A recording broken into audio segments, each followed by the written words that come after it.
Wonderful evening to all of you, and welcome to Men of Integrity. This is a place where men help men become men. Also the place where boys become men. We adhere to the maxim of Ed Cole, founder of Christian Men Network in the U.S. He said, becoming male is a matter of birth. Becoming a man is a matter of choice.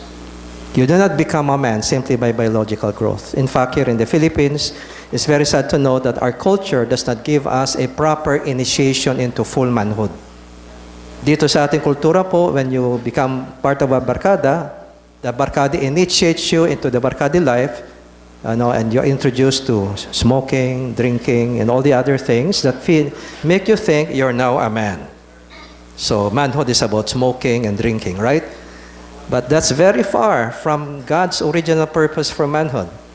We also have come to believe that being a man means being a macho, which is actually a watered-down version of the Spanish machismo ideal, which actually magnifies the, male strength, at the same time virility, sexual powers. So the more women you impregnate, the more macho you are.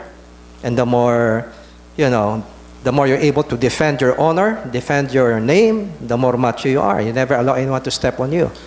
All of these are characteristics of what is called the street version of the machismo image, which in reality, if you're going to be honest, has actually produced more boys in our culture than they have produced real men. Okay, and that's why we have this movement which helps us understand what it means to be a real man, because Filipino culture does not have a very clear vision of what it is to be a man.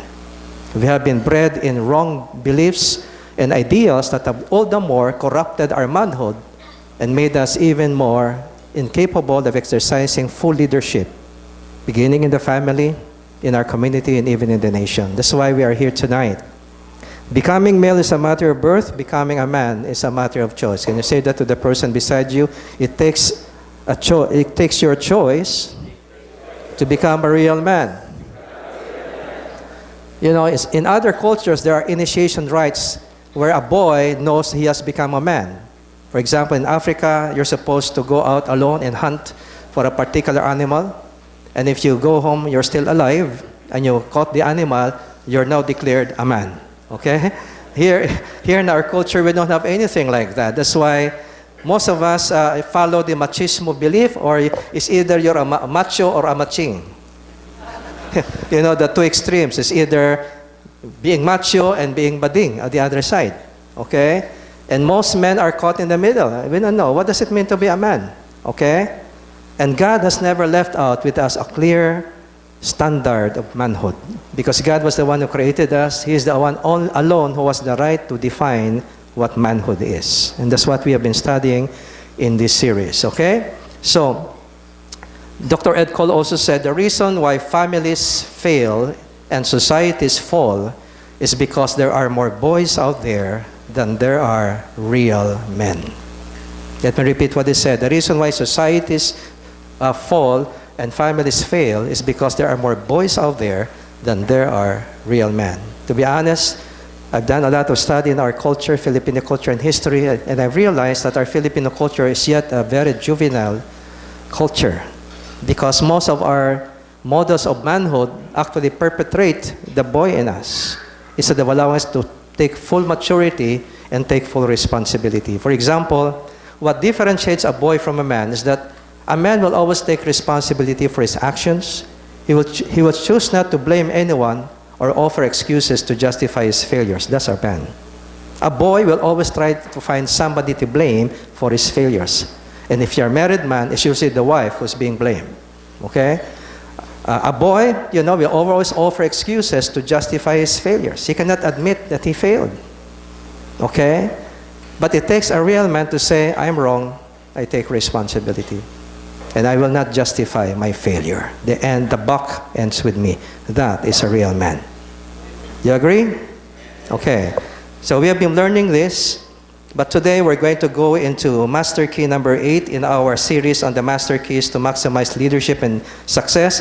We have said in the beginning of this series, by the way, if you have come here for the first time, I really suggest that you buy the first videos, especially the first video, which is purpose. The first master key to realize or maximize leadership and success is purpose. We have seen that manhood, becoming a man, and becoming a leader are synonymous terms. Manhood is about leadership. Not all men, not all leaders are men, right? Because there are female leaders in the world. But all men were designed by God to take leadership. The more you grow in your leadership capacity, the more you grow in your manhood. You measure your manhood by how your leadership potential is developing. And leadership is very important because leadership first begins at home. If you are successful in the home, you'll be successful anywhere else. Because it takes a lot of challenge to be a successful leader in your family because of over-familiarity with your family. And so, when Master Key number 8, we talk about character. Can you say to the person beside you, ability without character becomes a liability. You see, ability can bring you to the top. No doubt about that. We have seen people get to the top by sheer ability. But let me tell you, it may take ability to get you to the top, but it takes character to keep you there and to keep you strong. Because once you're at the top, you know, our ego as men sometimes begins to glory in our success and achievement. And as I've been telling you before, the most dangerous moments in the life of a man is not the moment of failure. It's the moment of success. Because when a man doesn't know how to handle success, success can corrupt him and his character. I'm sure you have seen friends who were, you know, at your level sometime before, and then they became very successful. They rose up very quickly. Later on, they don't remember you anymore. Nakakaroon na po ng arrogance and pride. Okay? And that's why sometimes success is a dangerous thing. Even though all of us men want to be successful, but getting there sometimes is a very dangerous thing if our character is not qualified for that success. Because either that experience of power will corrupt us, or because we have the right character, we have built integrity in our lives, we have built humility, success becomes a tool to help other people. Okay? So, let's take a look now at Master Key number 8. We have seen at the beginning of this series an important truth about success. Can you tell me what that important truth about success is? What is success in a nutshell? What is success in a nutshell? There was one business advisor in America who was giving us a summary of the entire science of success in just one sentence. How many of you remember that? Who is this guy I'm talking about? His name is Jim Rohn. You can look at his website, jimrohn.org. He's one of the most sought after, most respected business advisor in America today. And one of his greatest contributions, you know, to the science of leadership and management is that he was able to summarize success in just one sentence. What did he say? Success, can we say this together? Success is not something to be pursued. It is attracted by the person that you become. Can we say that again? Success is not something to be pursued. It is attracted by the person that you become.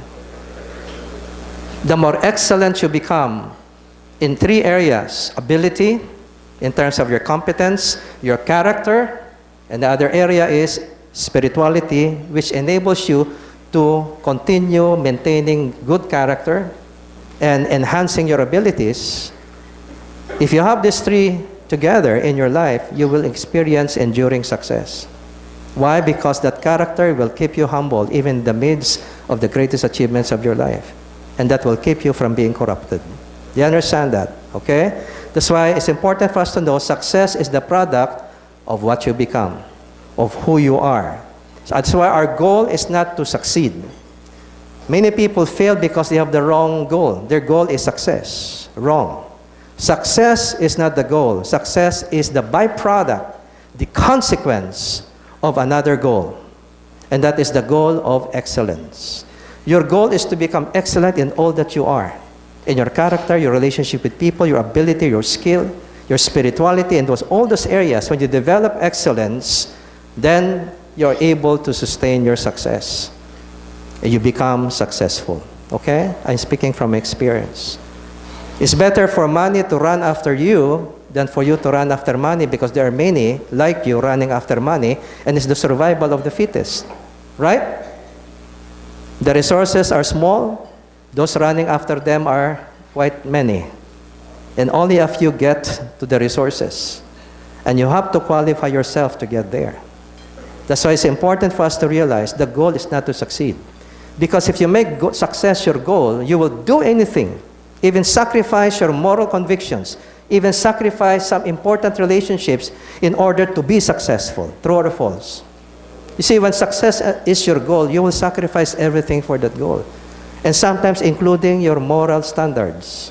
Sometimes including relationships with people. Sometimes you have to step on some people to succeed. That's the world's way. And let me tell you this, you will be successful, no doubt about it, but you won't stay there for a long, long time. Because later on, those compromises you made and those relationships that you have damaged will later on backfire against you at the right time. And when these things backfire against you, that's when you begin to go down. You understand that? Okay? That's why the goal is excellence. Can you say to the person beside you, success is the byproduct, the consequence of excellence. That's why success is attracted by the person that you become. When people see you're a person of integrity, if they see you're a person of exceptional skill, people with the money will be looking for you. As I tell you, money will run after you. But if you're running after money and you compromise your moral standards, you will not ultimately be qualified for the very position you're eyeing for. Because those demand special qualifications. Do you understand this? And you say to the person beside you, the trust of people is one of your most valuable assets. Never betray the trust that people have in you. Because it is that kind of trust that enables you to succeed. You never succeed alone. Nobody ever succeeds alone.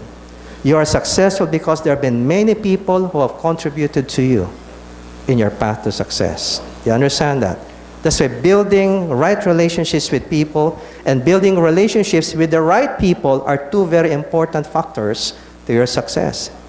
And one way to build good relationships with people is always to maintain a positive attitude towards people. Never be negative, because if you're negative, you will turn off people, you can make people hate you. Okay? But if you're a positive person, you focus on potentials you see in people rather than problems you see in them. Everybody has problems, including yourself, right? But if you want to be a leader, if you want to be successful, you need to focus on potentials of people around you so you can find yourself encouraging, inspiring them, and they will help you because they're inspired by you. You understand? That's how you become successful in life. So the goal is excellence, okay? Let's take a look at the first slide. Can we read this together? Success or failure is a lifestyle. It is the end product of habit. Tell me what your habits are, and I'll tell you what your future will be like. Your habits that you have right now in your life determine your future success or failure. You better deal with your habits now before those habits deal with you later on. At the moment of challenge, at the moment of temptation, at the moment of pressure, when you don't have the right habits and you have negative habits in your life, those negative habits will come to the surface in times of pressure, temptation, or challenges. That's why if you don't have the right habits, when the time of challenge comes, you will not be able to handle the challenge. You understand this? So can you say to the person beside you, becoming successful involves changing those habits that stand in the way of excellence. Okay? So we're going to talk about character. This is one of the three important elements of excellence. Okay? So failure or success, it's a lifestyle. How you carry your life today already will tell you if you'll be successful later on or not. Okay? This is what I said. Okay? And we read this together. Success or failure is the product of the many decisions that we have made along the road, decisions that reflect our habits, those patterns of thinking and behaving formed by past repeated choices that make up what we call our character. One of those bad habits is that we sometimes become egotistical when we experience some achievement or success, right? We begin to see ourselves above others. And sometimes we tend to belittle those people who actually contributed to our success and make them feel it was I who did it all, instead of them being part of the success that you have enjoyed, right? That's a bad habit. If you want to have enduring success, never fail to give credit to whom credit is due. Develop a habit of commending others whenever you're successful. If you're successful, don't say, I have been successful. No, we made it. The best thing you can do, we are where we are because you made it happen. When you say to your team, we are successful today because you made it happen, I'll tell you, they will love you and they will be loyal to you and they will keep you successful. You understand to that? So never look down on people, never criticize people when you're successful, because the people you're looking down on or criticizing may be the very people who can help you succeed the next time around. Always maintain a positive attitude towards people. Always value people around you. Even in your moment of great achievement, never fail to value the people who help get you there. And always be thankful to God. Because in the end, success is a gift from God. Where do we find that? In Psalm 127, verse 1. Unless the Lord builds the house, the builders labor in vain. So what is Scripture saying to us? Ultimately, success is a gift from God. We may be able to control the process of our labor and our efforts, yes. But we don't always control the end results. True or false? If you're not experienced enough, you will not understand what I'm saying. But you have lots of experience in life, you'll recognize you don't always control the end results of all your efforts. You can do so much effort to reach a goal, but there's no guarantee you'll get there because there's some, unpredictables, some variables that you may not have considered that will suddenly happen and that will bring you down. That's why when we pray, we are asking the one who controls the end results to make the results favorable to us. That's where prayer comes in. You see? Because no matter how much you try, if God refuses to grant you favor in achieving your goals, you won't achieve your goals. Just a reminder to us, we are not gods. We don't possess our destinies. God does. And we need to recognize that we need to humble ourselves before a God who controls all the end results. Understand that? That's why spirituality is very important to success. There have been many people become arrogant because of lack of spirituality, a lack of relationship with God. Ultimately, they failed because their character got corrupted because they did not have the humility to recognize that all success comes from God as a divine favor. Okay? So can you say to the person beside you, your habits are very important, especially the habit of commending others and giving glory to God in every success that you experience. Okay? You see, those patterns of thinking and behaving formed by past repeated choices. Another bad habit that stands in the way of our becoming excellent is learning to being critical about people. Now, if you have a critical attitude towards others, it shows that you're a very insecure person. You're trying to prove your worth by comparing yourself with others and making sure that others are less than you are. The more you criticize people, the more you try to feel that, I'm better. It gives you a sense of worth, okay? But, criticizing people is not going to help you at all. Because later on, people may not like you because of your attitude. And those people may have the abilities and the qualities that you need to help you succeed. I've seen managers in Manila and here also in Davao City. I've seen managers and business owners who have lost very good people. People of great potential who could have helped their company become very successful just because of negative attitudes. You can lose people. The very people can help you succeed. You can lose them if you have a very negative attitude towards people. That's a habit that has to change. Okay? Character is simply the cumulative product of thinking and behaving habits. How do you think? When a certain circumstance happens to you, how do you think? For example, when a problem comes, where do you focus on? You tend to focus on the problem, right? You focus on the problem, and then we get discouraged, we get down, okay? Excellence is about focusing on solutions. Whenever you see a problem and a challenge, focus on solutions. Don't focus on the problem. Analyze the problem and immediately find ways to solve the problem. Because if you focus on the problem, you find yourself blaming people, blaming others, and sometimes even blaming God. It's not productive because it's not helping you solve the problem. Rather, find solutions. Be solution-oriented rather than problem-oriented. In relating with people, try to look for potential rather than weaknesses of people. Everybody's weaknesses anyway. But it's good to find potential and help build those potentials, because these people, when they realize how you have helped them become better, they will help you become successful. Okay? Character is sum and total of a person's choices. Our choices that we make often are the product of habit. Right? When you hear somebody saying something bad about you, what choices do you usually make?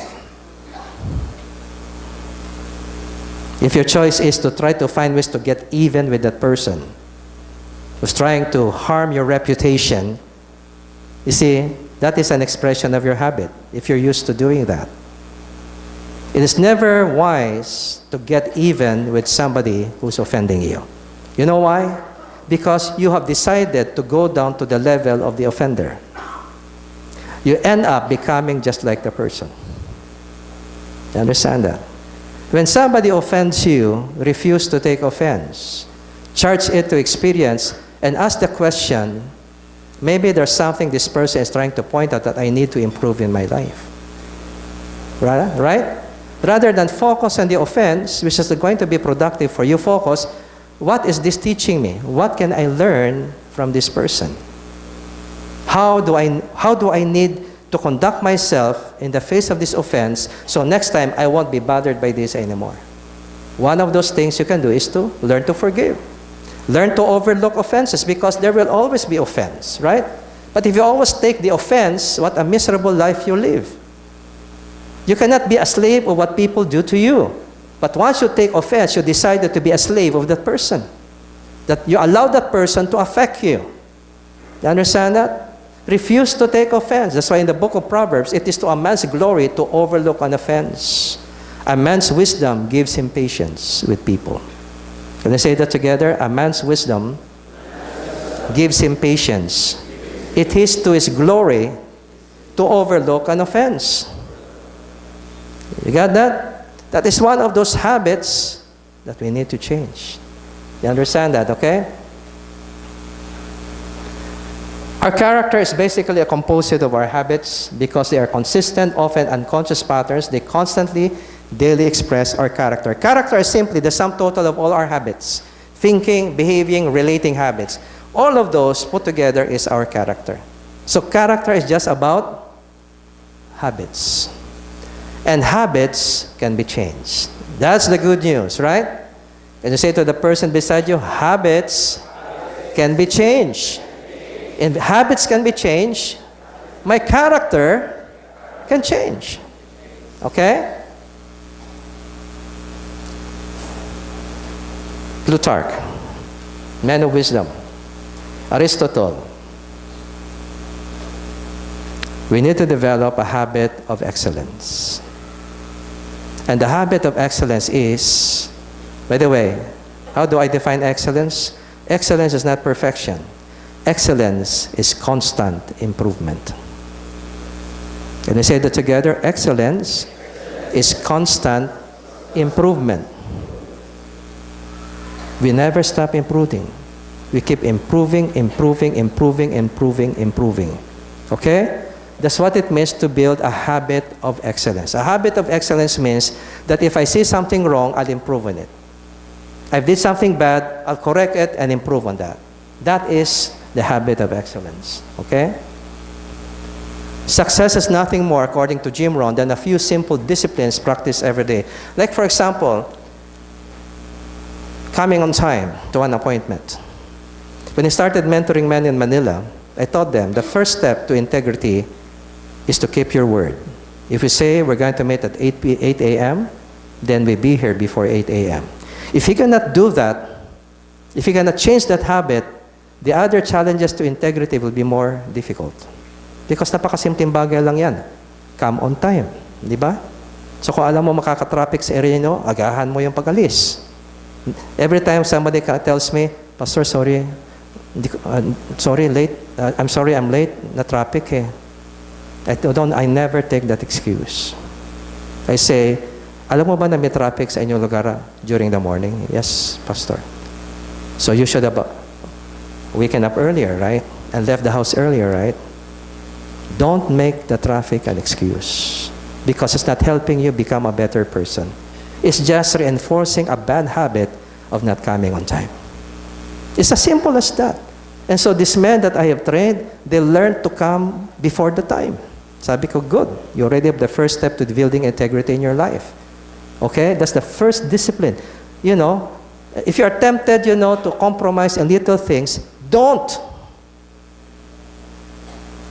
When you're used to compromising in little things, you are desensitizing yourself, emboldening yourself later on to compromise on the bigger things. Lahat naman, those who have sacrificed, who compromise big time, are people who started compromising with little things. Those compromises in the little things desensitize you. They desensitize, they make you manhid. And so later on, it's not hard for you to make the bigger compromises because you're used to compromising. It has become a habit. It's a habit that's not excellent. It's a habit that's anti-success. Okay? So, those disciplines are important. Like, if you wake up, what time do you wake up in the morning? Especially for those of you who are working. Do you have a disciplined time of waking up? Do you discipline to wake up on the dot? Well, it takes an alarm clock to do that, right? Unless you already have a body, how you call the body clock that wakes you up at a particular time every day, right? Those little disciplines are important, okay? And keeping your promises is an important discipline. You know, in Psalm chapter 15, verse 4, it is said, a righteous man keeps his promise even when it hurts. A man of integrity will keep his promise even when it hurts. Because as a man, your word is your bond. If you cannot keep your word, people will lose respect in you. The stature of your manhood depends on how you keep your promises. Do you understand that? Can you say to the person beside you, to a man, his word is his bond. Now that's really very difficult, right? It's so hard to keep your promises because we are so used to making promises without really meaning them. Right? True or false? But that's a habit that we have developed in our culture. That's not a good habit because it doesn't help you become excellent. It's not going to make you very successful. Okay? People always remember people who keep their promises because they are not in the majority. People will respect you more when they know you're a man who will always keep your word. And when people see that you are trustworthy, when your word can be trusted upon, they can give you greater responsibilities. And that means more income. Do you understand that? How many wants to get promoted in your company? Good. Then, develop the discipline of protecting the trust of your superiors. Pag may sinabi sa'yong gawin mo, be sure, consider it done. Hindi mong sasabihin, boss, sige, boss, I'll try. You're out. When you say, I'll try, you are already giving yourself every excuse to fail. Never say, I'll try. Remember, I've been teaching this to you. That's why those wise words from, who was that guy from Star Wars? Yoda. Yoda is a Hebrew word which means the one who knows. It's Hebrew. So Yoda said, do or not do. There is no try. It's either you do it or you don't. There is no try. Because you say you try, you decided not to do it. That's why when somebody gives you something to do, say, consider it done, sir. That's a man. Consider it done. Hindi, sige sir, I'll try. You already gave yourself every excuse to fail. That does not make you an excellent person. So can you say to the person beside you, never say, I'll try. You either say, I'll do it, or I don't do it. Period. That is. Trying is only for boys. That's why they never mature. Because they're always trying. Can you say to the person beside you, the slogan of the most successful businessmen in the world is the statement, just do it.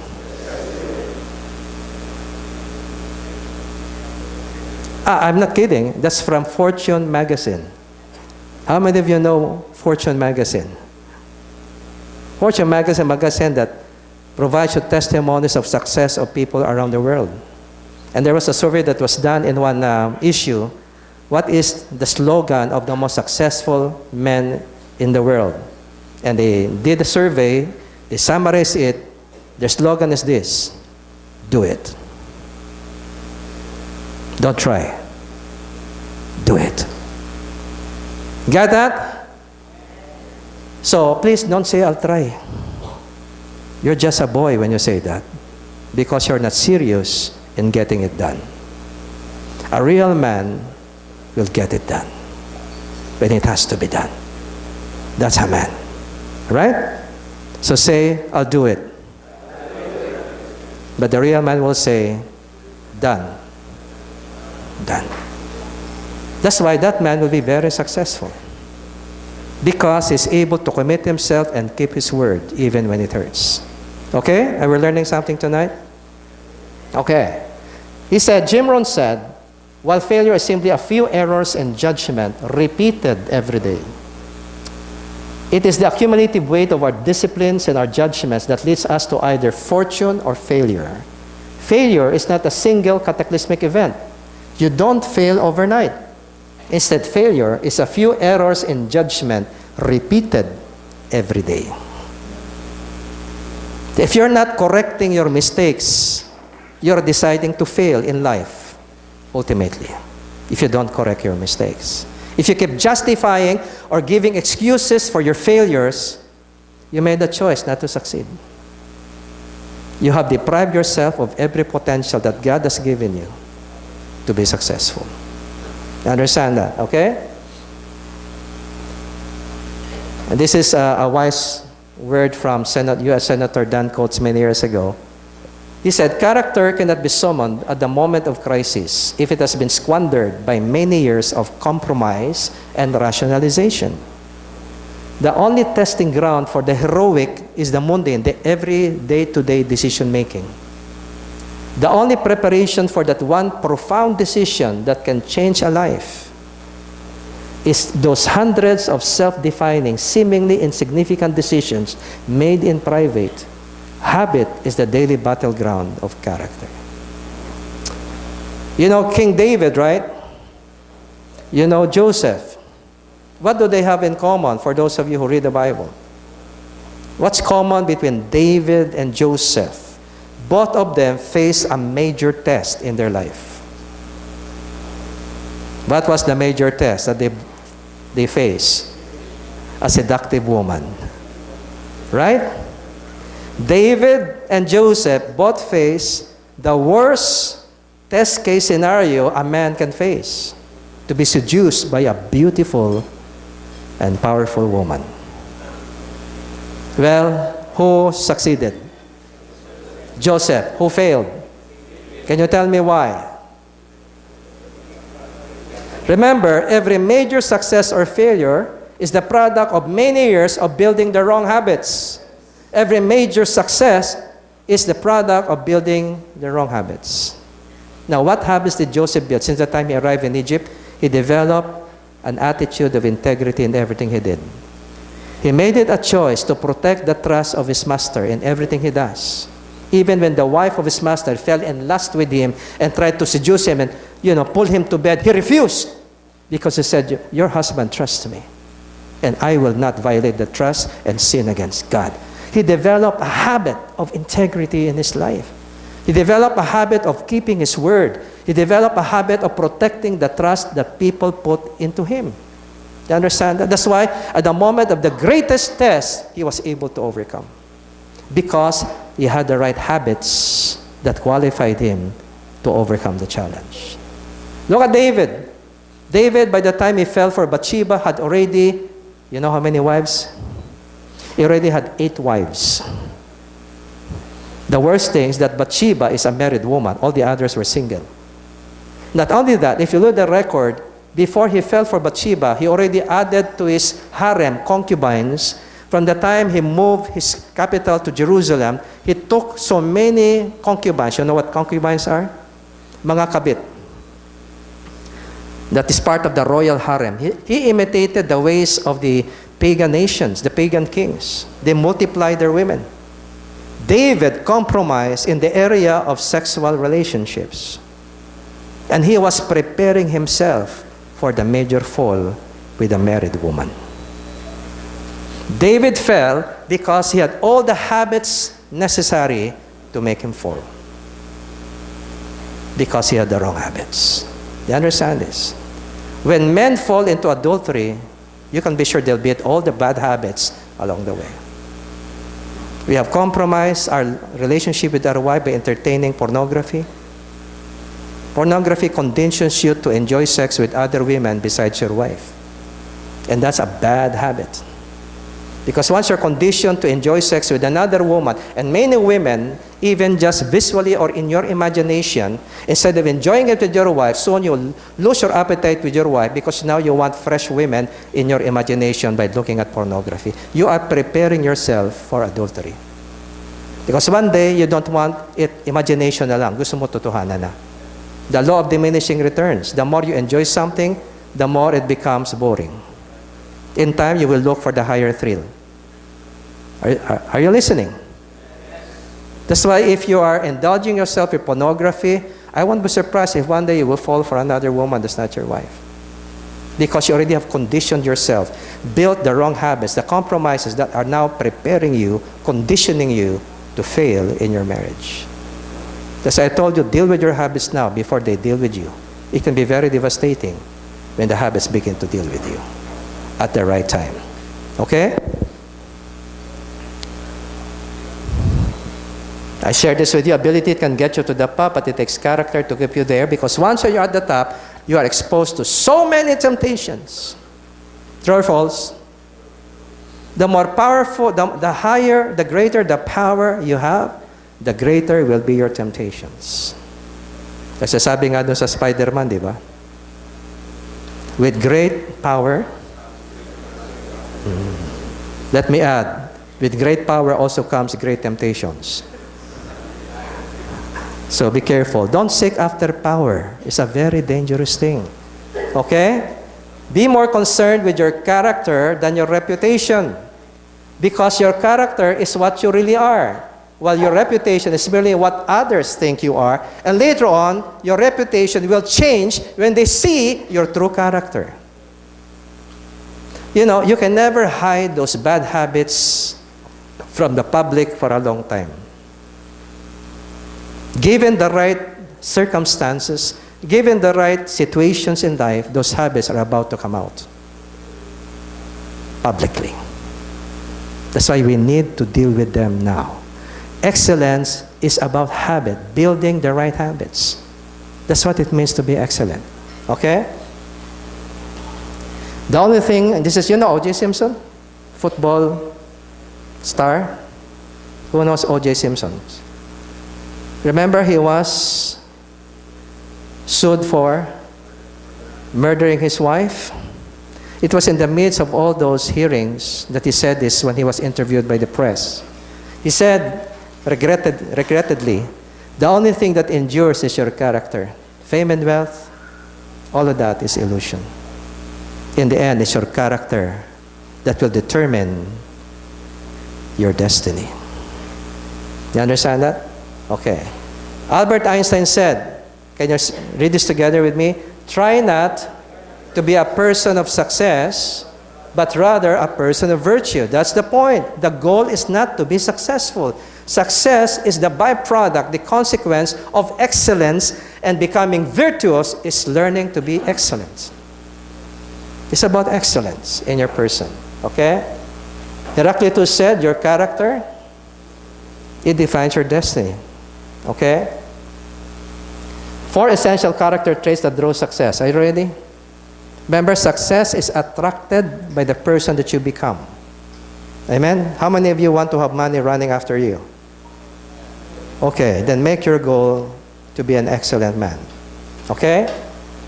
4, number 1 is humility. If you cannot build this, you're in trouble already when you become successful. If ever you do. Okay, humility. Number 2 is integrity. That means abiding by the moral standards that you believe in.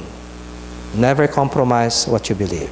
It means keeping your promise even when it hurts. It means being honest even when it hurts. Can we say this together? Integrity is keeping your promises even when it hurts. Is being honest even when it hurts. Let me tell you this. Tayong mga lalaki, men, can be the most lonely people in the world.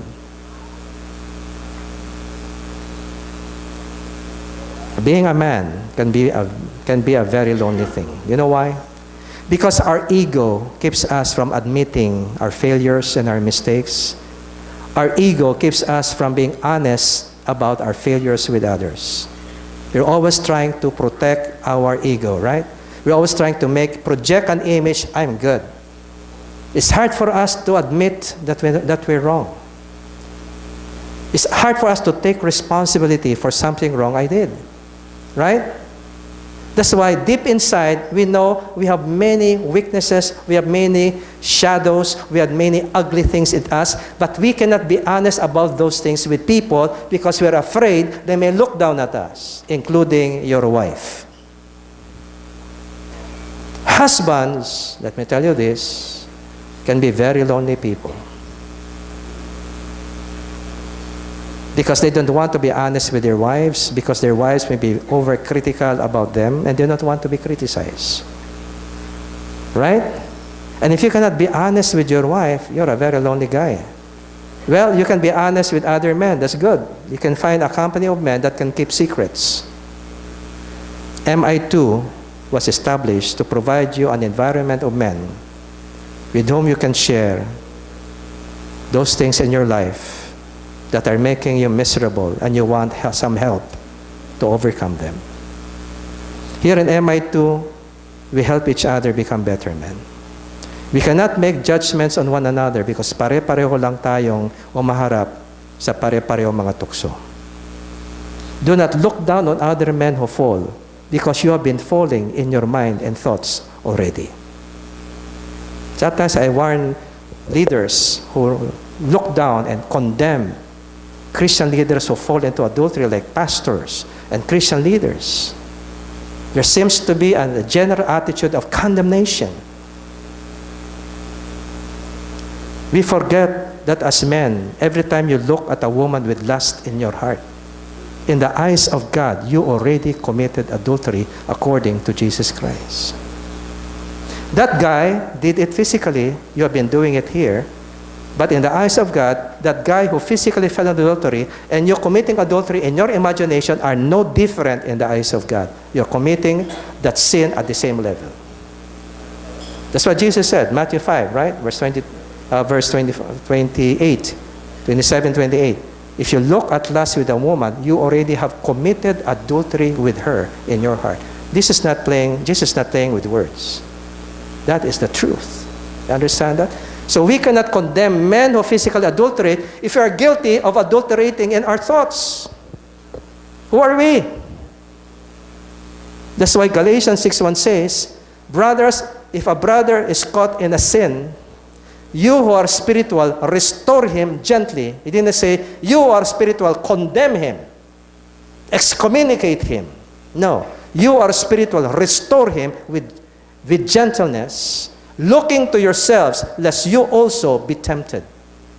That's fair. That's fair. You can never condemn another man who falls into adultery because you can fall there yourself. Don't be too arrogant over that brother. He needs your help. And the Word of God says, restore that brother, not condemn him. Restore. And if we have that attitude of restoration here in MI2, you'll be able to help other men who are actually fallen into adultery. And God has convicted their hearts in our fellowships, and they want to open their heart to seek help. The question is, if you are part of that small group, will you be the kind of group that will help that brother be restored? Or you will help condemn him? Men of integrity is a place where men help men become better men. Don't consider yourself better than that man who fell because you know your own fallings. It takes humility to help us become servants of one another. It takes humility. Okay? Integrity, discipline is important. Love and high regard for others. As Jesus commanded us to love your neighbors yourself, even greater than that, Jesus said, love one another as I have loved you. And that is self-sacrificing love, unconditional love, love even when it hurts. That's what Jesus' love is, as I loved you. Okay? Now, let's take a look at humility. Humility means seeing and accepting the truth about yourself without condemning yourself or comparing yourself with others. Humility is about truth. It's about admitting you failed. It's about being honest about your true struggles in life. Listen to what I'm about to say. Tell people about your success, you impress them. Tell people about your failures, you touch them and change them. People love to talk about how successful I have been. You don't help people by doing that. You make them feel inferior and they can even get jealous with you. Don't talk about your success because it will just impress people. It doesn't help them. Talk about your failures. Everybody listens and everybody gets encouraged. Talk about your failures. And as men, we are the last people to talk about our failures because of our ego. We are always afraid to fail even though we already are. And that keeps us lonely because we want to get out of our struggles, we want to get out of all these shadows in our life, but because we cannot be honest, nobody can help us. Humility is accepting the truth. And accepting the truth about yourself before others, that's humility. Amen? And you say to the person beside you, sharing our failures encourages us more than talking about our success. Because everybody can identify with failure. Everybody. But only a few can identify with success. Okay? It is rooted in positive self-esteem. In other words, humility means I accept the truth about myself without hating myself, condemning myself, because I know I'm still a product in the making. I'm not yet a finished product. Can we say this together? I may not be perfect, but I can become better and better and better by the grace of God. You understand that? Can you say this again with me? I am a product in the making. I am not yet finished. I am a divine masterpiece in the making. So I will, even though I fail, I do not, get down because of it. I learn from it and use the lessons for me to improve. Because God still loves me even if I fail. Remember, Romans 5:8, God demonstrated His love for us in this, that while we were still rebels, while we were yet sinners, while we were at our worst, while our fists were lifted against God, Christ died for us. God's love is unconditional. He honored you with His life when you were worst in your sin. He honored you with His life. That's a leader. That's a leader. Do you understand this? Okay? That's why you need to recognize that you're not yet a finished product. God isn't finished with you yet. Can you say to the person beside you, God is not yet finished with me. So be patient with me. And I'll be patient with you. Okay? This is getting exciting. We're really helping each other now, right? Okay, we're learning humility. Okay, humility is expressed in the willingness to take responsibility for a mistake or failure. Don't be afraid to admit you're wrong. Because that is very liberating. It may be painful. It may carry painful consequences, but it has helped you become a better man. Right? Doing what is wrong, lying, being dishonest, doing what is wrong makes you weaker. Doing what is right makes you a stronger man. You understand that? Hello? I tell you, it takes a real man to admit he's wrong. It takes a real man to admit he's wrong. Manhood is not measured by the ability to face your enemies. Because once you're already fed up, you will face enemy and they better watch out. I'm fed up with them, right? Real manhood is measured by the courage that you have to face the truth about yourself. Because of all the things that a man can face, the hardest thing to face in the life of a man is his own failure. True or false? It takes more guts, more courage to admit you're wrong, to admit your failure, than to deny it. It takes more courage. And I tell you, if you cannot admit you're wrong, you're still a boy.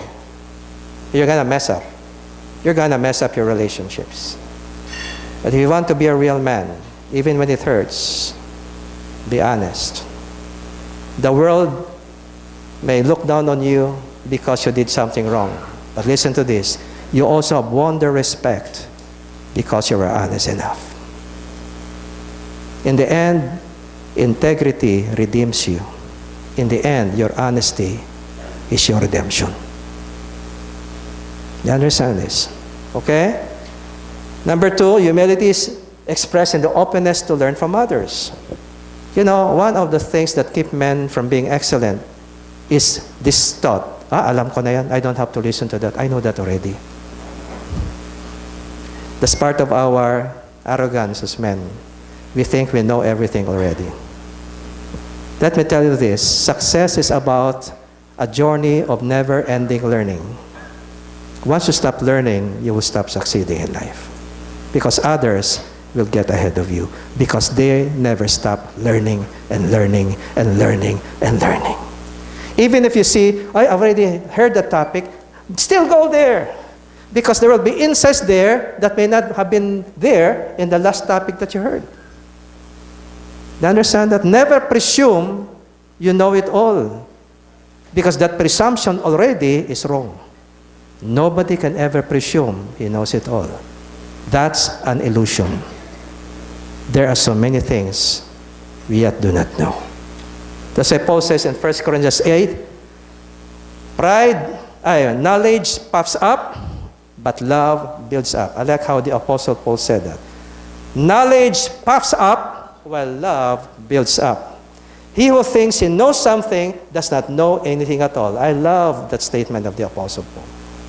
You say to the person beside you, he who thinks he knows it already knows nothing at all. Okay? Never think you are the absolute. We are all relatives when it comes to knowledge. We all need each other to learn about life. Okay? So, open to learn from others. Are you humble enough to consult others who are younger than you?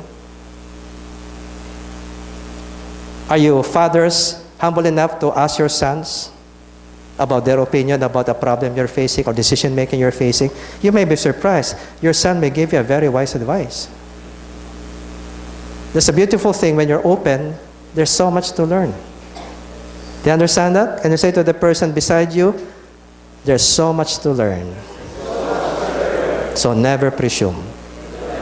Maraming namamatay sa presumption. The wrong ones. Okay? Humility is the readiness to see value in others as yourself. Pride is valuing yourself above others. Is putting your worth in the wrong place. Is basing your worth on your performance, and you measure your worth by your performance. So if others don't perform as well, you look down on them. Your worth in the eyes of God is never based on your performance, because all of us have failed performance in God's eyes. All of us have failed. You understand that? But yet He loves us. And He saw us worth sacrificing His Son for. Can you say this? Can you say this with me? Regardless of how people see me, regardless of how I see myself, in the eyes of Jesus Christ, He saw me worth dying for. And praise God, right? Never value people based on their performance, because you don't know what they are inside. Value people as you value everybody else. Everybody is important in God's eyes. Everybody is worth dying for. Everybody is redeemable. Can you say that to me? Everybody, every human being is redeemable. Never look down on your fellow man. You don't know what he will become. You understand that? Third, okay? We get now to integrity. Integrity means consistency between what you say and how you live. That's why I make myself accountable to my leaders. When I started at church, I told my leaders, if you see anything in me that is inconsistent with what I believe and what I teach, I want you to be the first people to tell me about it. Can we make that covenant together? And if you made that covenant, and later on I learned that you knew there was something wrong that I did not see, and later on something bad happened because of that, and you have not warned me earlier, I will hold you also accountable. I'm going to be accountable for my mistake. But because we made a covenant, I told you, go to me and tell me I'm wrong. Because all of us are blind spots in our eyes. There are things that we don't realize about ourselves that it's wrong. Right? Hindi naman tayo perfecto pagdating sa pakakilala sa sarili natin. There are things we do that are wrong that we don't even notice because of habit. It's become habit, and habit has desensitized us. We need others to tell us, Pastor, what you did is just inconsistent with what you're teaching. I will really appreciate that. And I've appreciated people who have corrected me directly. Because I want to be a better man. You understand that? Okay? So, accountability is important. Does my action match with my words? I'll give you one example. I've been teaching here in MI2. One of the no-nos for men, especially for married men, is that you should never compliment a woman's beauty unless she's your wife. How many of you are married here? Okay. Never compliment a woman's beauty except if she is your wife. Why? If you develop a habit of always, complimenting, oh, ang ganda mo, oh, you're so beautiful, oh, you look lovely in that dress, oh, like that. You're flirting. That's flirting. Because women get affected by those words, either positively or negatively. Negatively, that's good, but positively, that's dangerous. Women love to be complimented. And if you're always complimenting a woman, an attraction takes place. You're flirting. You got that? You know Dr. Andrew Luzon? Citiland, Philippines. He was one of our speakers in Men of Integrity. I was teaching about this when he was one of the speakers. He attended. And I taught the men, never compliment a woman's beauty unless she's your wife. Especially when you're married. Kung ikaw ay single, fine. But don't overdo it because you might be flirting too much. I mean, if it's your girlfriend, fine. Compliment her beauty. She's your girlfriend. Okay? But when you're married, that's the end of it. If you're gonna compliment beauty, it's your wife's beauty, nobody else. Because you're opening yourself to temptation. I've been a marriage counselor for more than 35 years. And the majority of my counseling cases are adulteries. And I've seen the pattern in human nature. The pattern happens again and again. It starts with a, uy, ang ganda mo, uy, ganyan, ganyan. You don't know where that is going. You just don't know. If that's your habit, you better break it now before it brings you into trouble. You understand this? Well, I've been teaching that. Then we had a meeting in our leaders. We met in a restaurant. And we met the owner, who is the mother of one of our church members. I met her for the first time because I just wanted to encourage her. I was caught off guard. I said, wow. What did I say? I said, something really very positive about her beauty. I forgot my term. One of our leaders heard me, a lady in our leadership. When I said those words, immediately the Holy Spirit spoke to me. You're flirting with her. Lord, I'm sorry. It's not going to happen again. But God wanted to be sure that I be held accountable because this lady leader confronted me in that restaurant at the end of the meeting and told me, Pastor Dave, did you realize what you said to the owner of the restaurant tonight? I said, yes. And I was wrong. And I already asked God for forgiveness. Well, I'm telling you, be careful. Thank you so much. Thank you. You understand that? Okay? So don't justify flirting. I train young ladies in schools when I speak to campuses. The last one was in Marawi.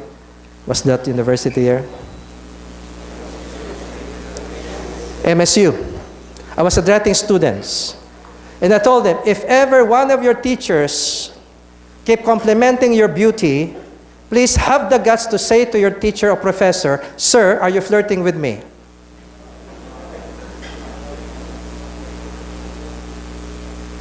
Of course, they won't do it because of their grades.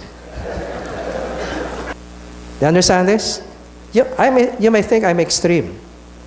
I have learned from many years of adulterous cases. I can no longer number how many of them. The patterns are very clear. Okay? It's up to you. Consistency between your words and action, that's integrity. If you believe something, don't compromise it. Don't go against what you believe. Consistency between moral conviction and conduct, between promise and performance. If you said something, be sure you do it. That's integrity. Okay?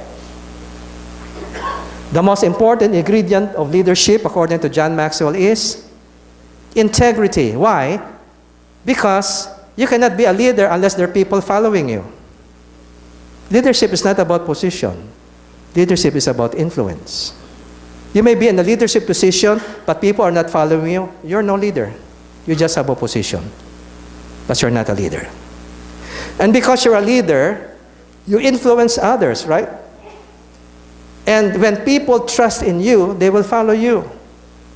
But once they see that you're a phony, they will disappear. Why? Because they see that you are not a man of integrity. And therefore, they cannot trust you. You understand that, okay?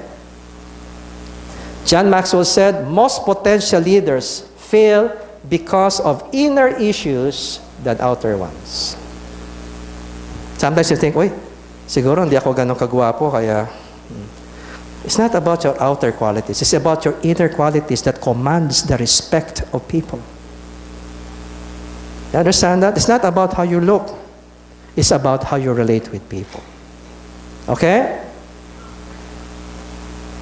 What you are in private is who you really are. No matter how you hide it, it will soon show itself in public given the right circumstances.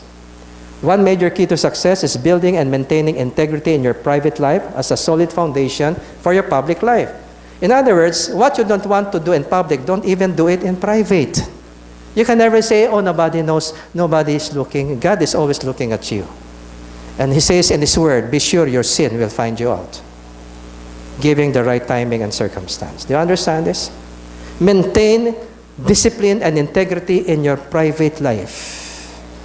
Even if nobody knows it, do what is right. Even when nobody's looking, keep doing what is right, because you're building a habit that will make you successful one day. Build a habit of doing what is right even when no one's looking. It's the habit that counts. Integrity is built on faithfulness in little things. Compromise in little things leads to compromise in the bigger things. Whenever I do motivational talks in companies and I am addressing rank and file, management downwards, I always tell the people in the rank and file, you know, if you want to be promoted, if you want to move forward in life, don't bring home even a paper clip on your table. You can argue, "Oh, there's so many paper clips in this office, I can just get one and take it home." Even one paper clip matters before God, because that's a breach of your integrity.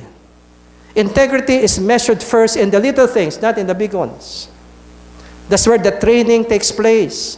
If you keep justifying, compromising little things, later on, you will justify bigger compromises because you already conditioned yourself towards compromise. Do you understand that? You know, and many people say, "You do like that." Don't even bring home a pen that's not yours.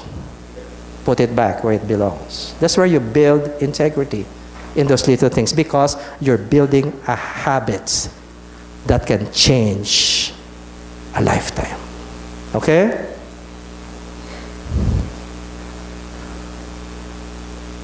Integrity is crucial in building and maintaining the trust of people. Without it, enduring success is not successful.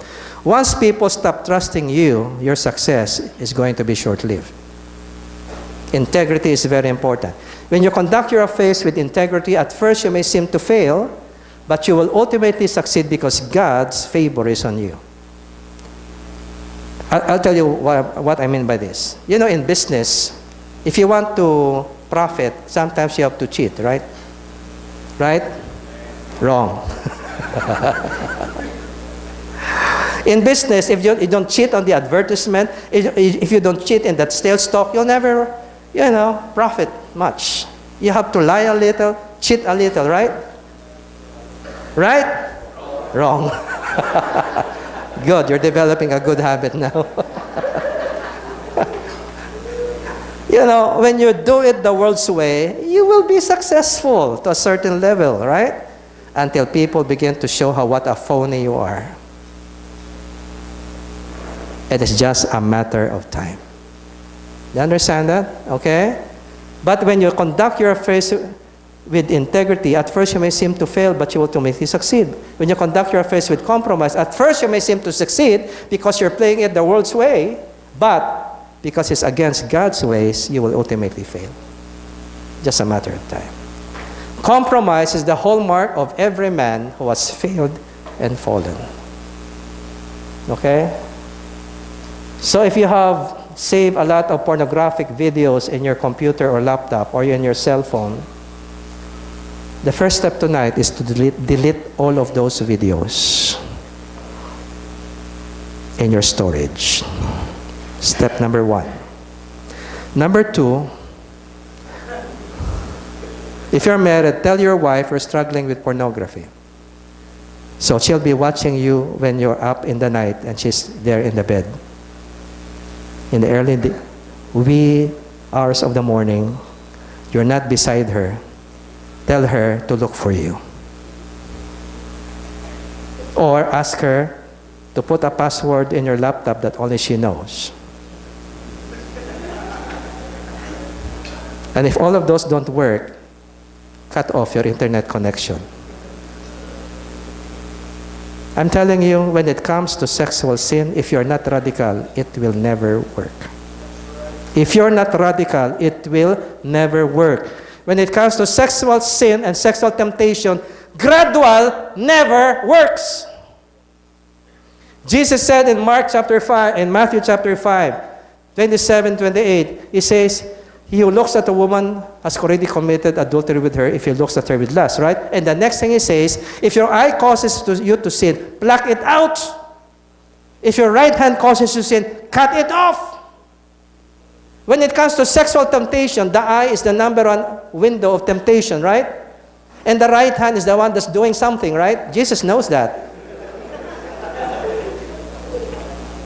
That's why he mentions the right hand. And that's in the context of adultery. He's talking about lustful look at a woman. If your eye causes you to sin, pluck it out. If your right hand causes you to sin, whether it's self-done or done to the woman, you know what I mean, petting, etc., cut it off. It's better to enter life without an eye or a hand than to be thrown into the hell of fire. What Jesus is saying, when you're dealing with sexual temptation, you better be radical. Of course, he's not trying to be literal, okay? You call that a hyperbole. It is an exaggeration that's intended to emphasize a serious point. He's saying, if you want to overcome sexual sin, you better be radical. It may mean even resigning from your workplace. If there's a woman there, you just can't resist entertaining. Better to lose your job than to lose your reputation, your family, and sometimes your life. Kasi pag merong boyfriend yun na may baril, your life can be very short. Do you understand what I'm talking about?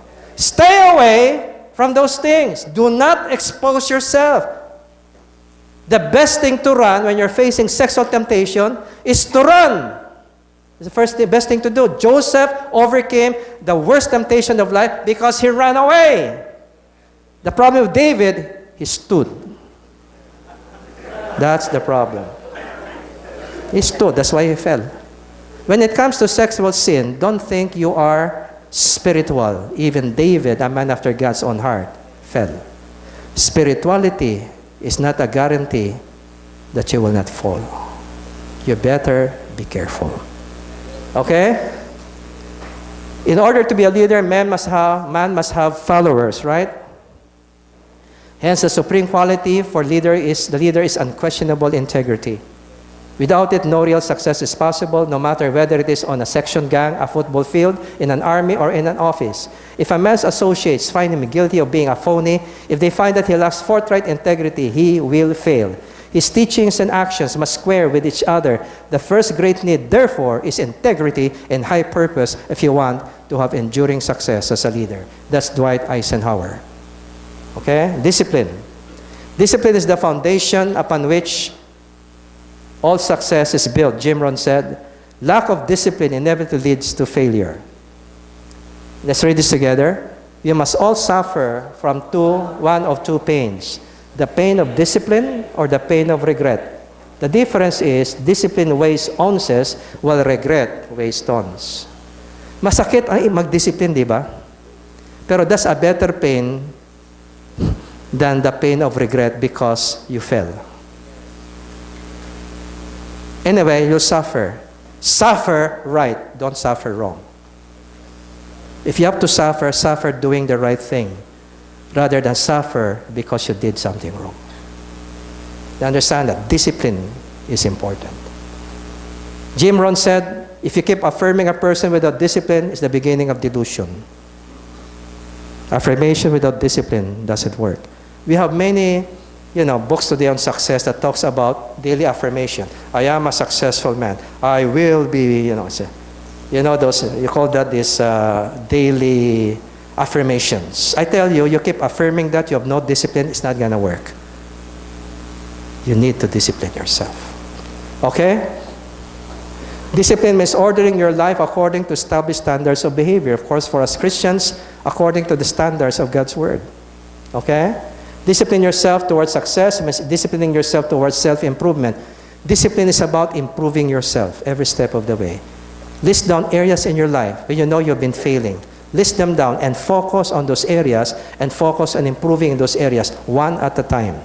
You cannot improve in all areas all at the same time. You can only focus on one at a time. Decide which one is the worst weakness in your life, the worst area of compromise. Start with that and start building discipline in that area. Do you understand this? Anyway, I have given you step-by-step instructions on how to change habits.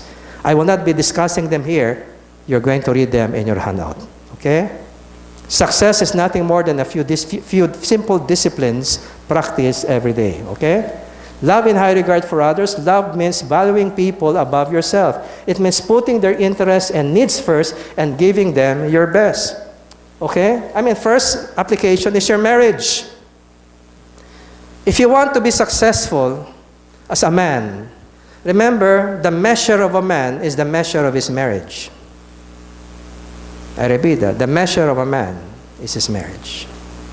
No other success in life can compensate for failure in the home. David McKay said that. Can we say that together? No other success in life can compensate for failure in the home. That is why in the home, you have to first learn to love your wife more than anything else in your life, second to God. Deuteronomy 24:5 says, when a man is recently married, he must be free to stay at home for 1 year and bring happiness to his wife. That's commanded by God. The first year of your marriage, God's Word says, you must focus on making your wife happy for 1 year. Why only 1 year? Because you're building a habit that you will carry on for the rest of your life. In the eyes of God, it takes 1 year to build a habit. Tayo kasi mga lalaki, we are by nature selfish. Oops, is that true? We tend to marry because this woman is going to make me happy, right? Why did you choose your wife of all the women? Because I'm happiest with her, right? Right? The first question you always ask from people who want me to marry them, solemnize their marriage, is this: why did you choose this woman? Why did you choose this man? Why do you want to marry this person? Well, because it's like this, or she's like that, she's like that. In other words, they're talking about qualities in the person that make them happy. That's why I'm choosing her. That's why I'm marrying her. Is that the right reason to get married? Is that the right reason to get married? You can see a lot of women who can make you happy, but it's different if you're going to marry one. You don't marry because the person makes you happy, because you'll be disappointed.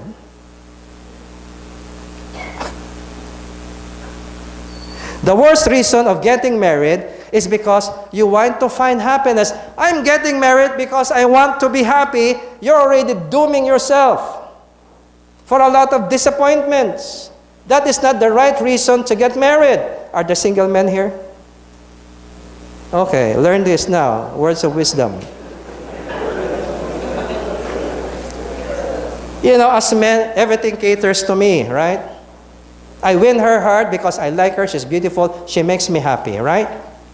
That's why I'm going to marry her, because she makes me happy. What if later on, you're no longer happy with her? The very reason why you married her, because she makes you happy. What if she no longer makes you happy? What happens then? That is the foundation of your marriage. That's why you married her. What happens? You've lost the very reason of marriage. You're no longer happy with her, right? Because you entered marriage with the wrong reason. Marriage is about loving another person. You get married not because you want to be happy. You get married because you're already happy and you want to share your happiness with another person for the rest of your life, because you want to spend the rest of your life making her happy. That's what makes marriage last for a lifetime. Your commitment to her happiness, second only yours. When your happiness is number one, your marriage, you're going to fall into temptation. Because no woman will ever satisfy you. because they are not perfect. You understand this? That's why single men, if you're not married, if you're not happy single, don't get married yet. Because you're going to be more demanding on your wife than you can ever give to her. Because you want her to make you happy. Because you're not happy alone. You got that? If you're happy and you want to share your happiness with somebody else, get married. You've got the best reason to get married. Because you're going to seek the happiness of your wife first. Because you're already happy. You got that? Okay? I'm already giving you some ideas on what will happen in your marriage if you enter marriage with the wrong reason. Okay? It's about loving a person. It's not making that person make me happy. That's not love. That's selfishness. You got that? We're so used to always allowing the world to revolve around us as men. That's our problem, our ego. Our ego is the center of the universe. That's the problem. Right? That's why we need to learn to love. You know, the Bible commands women to submit to their husbands, right? And commands the husband to love their wives as Christ loved the church, right? You know why? Because submitting is the most difficult thing a woman can ever do. And loving a woman is the most difficult thing a man can ever do. Because most men don't understand what it means to love a woman. If you want to know that, get my video, How to Love a Woman, or get the booklet, How to Love a Woman. And you'll discover most men don't know how to love a woman. That's why we fail in our marriage. Because it's always me, me, me, me. My happiness, my happiness. Men who adulterate because they're more concerned now about their happiness than the happiness of their wife. That's why they adulterate. They can only think about their own happiness. If you develop the habit of making your wife happy as the number one rule of life, you won't fall for adultery because you're always used of making your wife happy. And the happiness she has spills back to you and you become happy too. It's not the other way around, because that's what love is all about. Love is about giving, not demanding. Okay? It means putting their interests and needs first and giving them your best, starting with your wife, starting with your children. I tell you, leadership is first developed in the home, in the family. That's why Paul writes in 1 Timothy 3, a man cannot be a leader in the church if he's not a leader at home. If he cannot manage his own family well, how can he manage the church of God? You got that? So leadership has to begin in the family. Because no other success in life can compensate for failure in the home. It means sensitive to their needs, giving time to listen. It means taking responsibility, reading and willingness to help others. It means understanding, recognizing that people have their limitations, willingness to give allowances to human weakness through forgiveness. Learning to forgive is an expression of love. Learning to respect people is an expression of love, accepting them for who they are. Listen to this. Even in marriage, respect is a choice. Respect is a choice. It's not about how you feel. When God commands a husband to honor his wife, 1 Peter 3, verse 7, and commands the wife, Ephesians 5:33, to honor her husband, those commands are not about what you feel.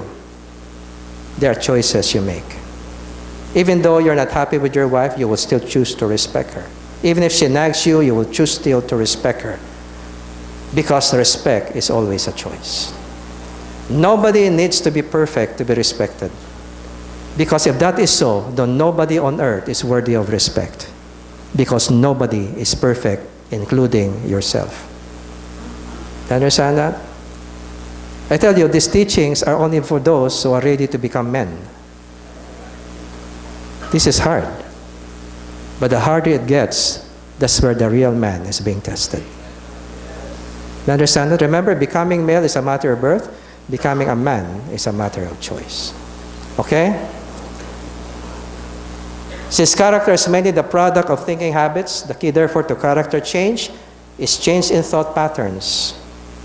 Change the way you think. That's where it all begins. Okay? The Word of God says, be transformed by the renewing of your mind. The best way to overcome a bad habit is not to try to suppress the bad habit. It's not going to work. For example, you're a temperamental person. You want to get rid of the habit of always, boom, exploding in anger. Okay?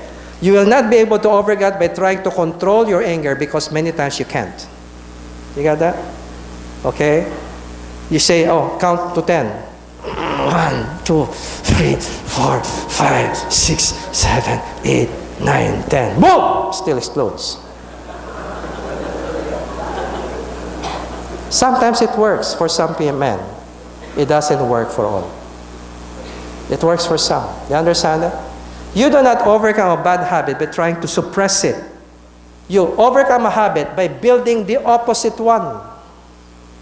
What's the opposite of being temperamental? Develop understanding, give allowances to people, develop the habit of forgiving people, and giving allowances to human weakness. In other words, keep in your mind the thought that people around me are not perfect, but I can help them improve. I can give allowances to failures, but I will have to help them learn from them. Because nobody is perfect. Neither am I. You have to change those thoughts. Repeated thoughts produce a habit of thinking. And those habits of thinking condition your behavior. You understand that? For example, before I was a very critical guy because I was cursed from my childhood up. I was trying to prove to the world who I am by being critical of others. Trying to show my worth by looking down on others. I was like that for many years. I'm so negative about people. The slightest thing, I'm very critical. I have more things to criticize about myself, actually. And so when I started, I wanted to change that. I wanted to see people, treat people as Jesus would. And so I decided I will focus on the positive traits I see in people. I decided to focus on what I can affirm in people and make that a daily assignment. I will look at my wife, think what I can confirm in her, and I verbalize my affirmation. I look at the person I've been criticizing before, I think, what can I affirm the person? And I make a choice to tell the person, you know, I really affirm this in you. I really like how you do things. I thank God for you because you're like this. I start developing the habit of affirming people. You know what happened? That new habit overrode the old one. Now it's a way of life for me to affirm people because I've developed the opposite habit of being critical. You understand that? Trying to suppress being critical, you know, you're thinking critical about a person, and you just want to say it, and you say, I'm not going to say it. I don't want to be critical. I don't want to critical. It's not going to work. You have to change the very underlying attitude that makes you critical. You want to promote your worth. Focus on valuing the worth of others. Make it intentional, repeated, intentional. And later on, it becomes a habit, automatic na. You got that? Does that give you hope? Yes. Okay, that's great. So those are the instructions given in your hand. Please follow them. That will help you develop the right habits. Okay? So what is the 8th most important characteristic if you want to be a great leader and be successful? Build on your character. Remember this, your character ultimately determines your destiny and what you become. Okay? Has this helped you?